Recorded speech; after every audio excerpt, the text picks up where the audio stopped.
Hi అండి. బీరకాయ పాలకూర ఎలా చేయాలో చూపిస్తాను రండి. దీనికోసం 2 బీరకాయలు తీసుకొని, పొక్కు తీసుకొని సన్న ముక్కలుగా కట్ చేసుకున్నాను. వీటన్నిటిని ఒక దబరలో వేసుకొని, వాటరు అలాగే కల్లుప్పు వేసుకొని గ్యాస్ మీద పెట్టుకొని ఉడకపెట్టుకోవాలి. దీనిలో మెయిన్ ఇంగ్రీడియెంట్స్ వచ్చేసి కారం, ధనియాలు, జీలకర్ర అలాగే వెల్లుల్లి వేసుకొని కచ్చాపచ్చాగా దంచుకొని, ఈ ఉడుకుతున్నటువంటి బీరకాయ కర్రీలో వేసుకొని బాగా కలుపుకొని ఉడకపెట్టుకోవాలి. ఇవి ఉడికిన తర్వాత దీంట్లో ఉన్న వాటర్ వేరే గిన్నెలోకి వంచుకొని ముద్దగంతోటి మెత్తగా వెనుక్కోవాలి. పాలు ఎప్పుడు కూడా స్టార్టింగ్‌లో పోసుకోవద్దండి. విరిగిపోతాయి పాలు. కర్రీ కూడా టేస్ట్ ఉండదు. పాలు లాస్ట్‌లో వేసుకుంటేనే కర్రీ టేస్ట్ ఉంటుంది. ఇప్పుడు పోపు పెట్టుకుందాం. గ్యాస్ మీద ఒక గిన్నె పెట్టుకొని ఆయిల్ వేసుకొని పోపు దినుసులు వేసుకుందాము. అవి ఫ్రై అయిన తర్వాత ఆనియన్స్, కరివేపాకు అలాగే కొంచెం పసుపు వేసుకొని ఫ్రై చేసుకోవాలి.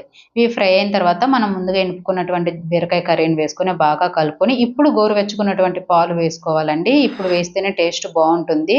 వీడియో నచ్చినట్లయితే లైక్ చేయండి. అలాగే మరిన్ని వీడియోస్ కోసం నా ఛానెల్‌ని సబ్స్క్రైబ్ చేసుకోండి.